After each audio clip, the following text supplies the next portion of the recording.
Hola chicos y chicas, ¿cómo estáis? Saludos desde Blackpool, Inglaterra. Hoy es una lección de gramática. Today is a grammar lesson. My students have been asking me for this topic, and I've been putting it off for a while, but I think it's time to do it now. If you are in one of my classes, you know that by now we've done direct object pronouns, indirect object pronouns, then we have done translations. I've told you stories using these pronouns direct and indirect. You are familiar now with the story of Antonio and Lola. Then I told you another story, Irene y Francisco, and so on. So now we're going to I'm going to share the screen to talk about another topic. And this is an interesting topic. And some of my students have been asking me about this.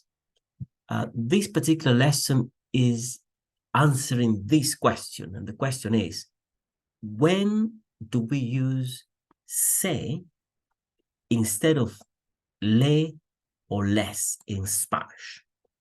That is the question that I am going to answer in this video. Let's start. Let's go through the handout. Again, if you are in one of my classes, you will get this handout.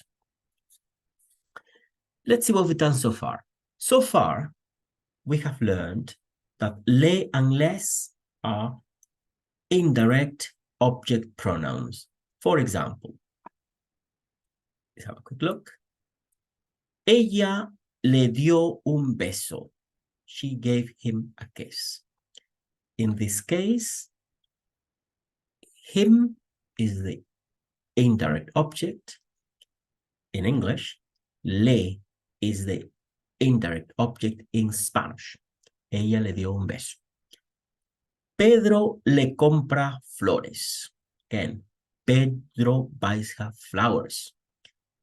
The indirect object is her in English, le in Spanish. Flowers is the direct object. So, le could mean him, her, to him, to her, for him, for her. That is just the introduction. We're coming to less, so don't worry. It's going to be a short video. My videos are always short, no more than 5 minutes. Let's look at less. Ella les dio un beso. Les, again, indirect object. The direct object is beso, kiss. Pedro les compra flores. Les is the indirect object because the direct object is flowers, flores. Again, so les could mean them, to them, for them. So far, so good? I hope so. If not, you can always ask questions in the comment section, or if you are one of my students, ask me in class. If you are one of my students, but you are too shy to ask me the question in class, send me a private message and I will do my best to answer you within 24 hours, 24 horas. Continuamos.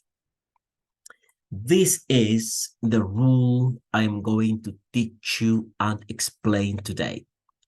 We replace le and les with se when they appear with direct object that start with the letter L. So, lo, la, they mean it. Lo, las, they mean them.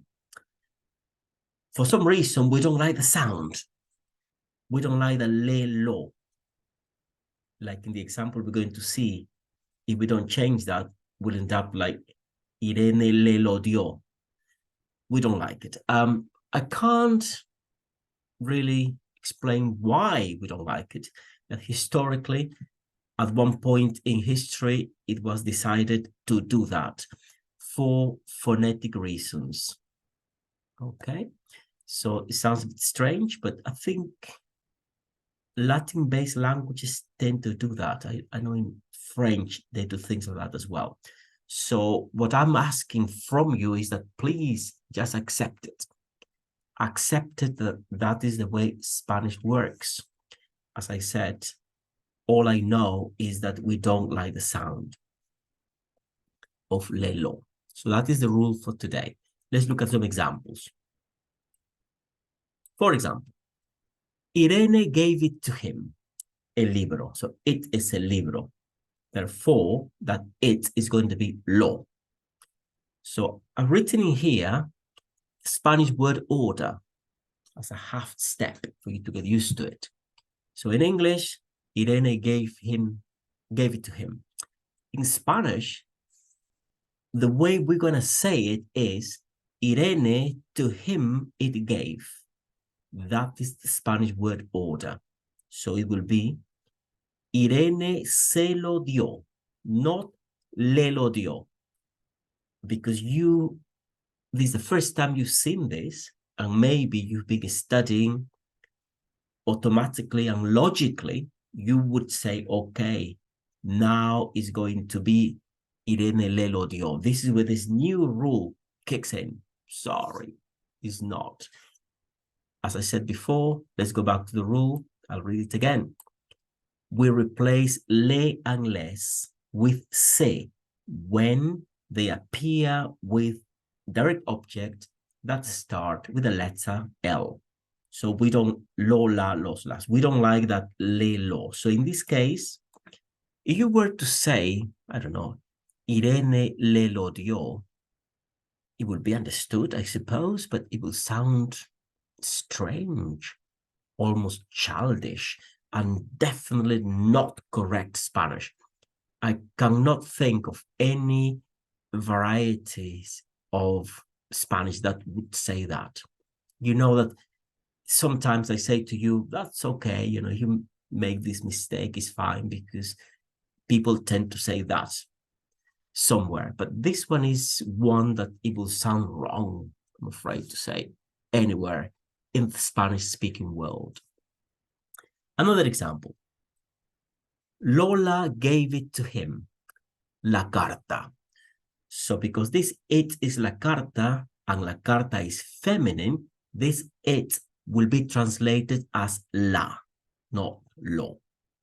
So again, before doing the translation, we're going to say Lola to him it gave. That is the Spanish word order. And then using our new rule, we end up with Lola se la dio.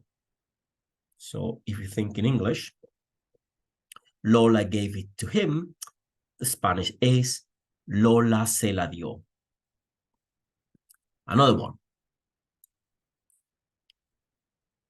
Francisco bought them for her. And in this case, the them is las flores. So this them is going to be translated as las. The Spanish word order will be Francisco for her them bought. Okay, so you go back to your rules.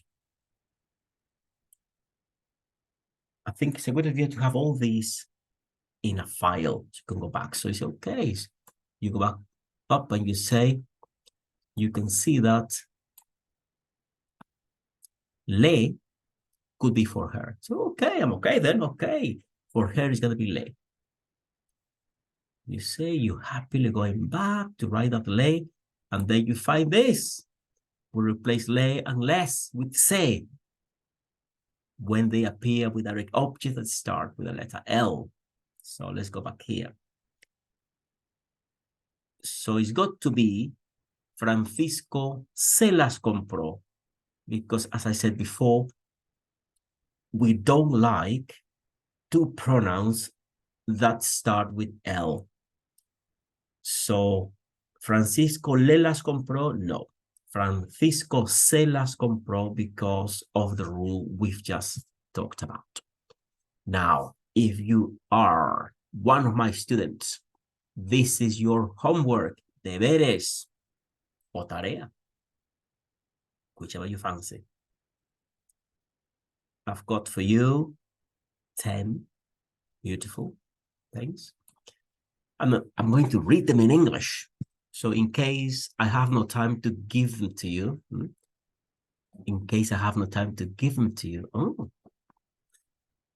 dárselos.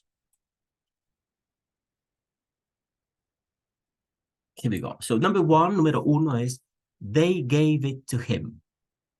El dinero. Okay. Número dos, my parents gave it to her. La mochila. Número tres, Charo said it to him. Su secreto. Sometimes, because these sentences have been chosen specially for this purpose, I must apologize that sometimes the English sounds a bit strange, a bit contrived, okay? But this is just for, teaching reasons. Número cuatro, Mónica gave it to her, el bolígrafo. Número 5, Pedro gave it to her, la camisa. 6, she gave it to them, la carta. 7, Pablo gave them to her, las flores. 8, Mario gave them to him, los bolígrafos. 9, Mario gave them to her, los bolígrafos. Y 10, the last one, Mario gave them to them, los bolígrafos. This is an interesting one, number 10, because we have them twice, okay? The them in blue is the indirect object, to them. The first them is a direct object. Okay, that's all for now. I hope you found this useful y nos vemos la próxima clase, pero antes tengo que, lo diré en español, porque quiero que os acostumbréis a escuchar español en situaciones normales. Por ejemplo, me gusta decir esto también, me gusta decir, ahora tengo sed, voy a beber agua. ¡Salud! Because as well as grammar and the pronouns and all this, you need also natural Spanish. And sometimes natural Spanish is more important because it gives you confidence, because it aids the interaction with people. Grammar is fine, okay? But as I keep saying to my students, please don't become professional students. You don't get too deep into grammar, and then you forget that the most important element of any language is to communicate. As long as you're able to communicate, you're fine, okay? So, I'm going to say all this last bit in Spanish because the situation is clear. You should be able to work out what I'm saying. Bien, ahora voy a dejar de compartir. Ya no estoy compartiendo. Y la última cosa que voy a hacer es deciros un fuerte abrazo desde Blackpool. Ahora estoy buscando el botón para presionar y nos vemos. Adiós.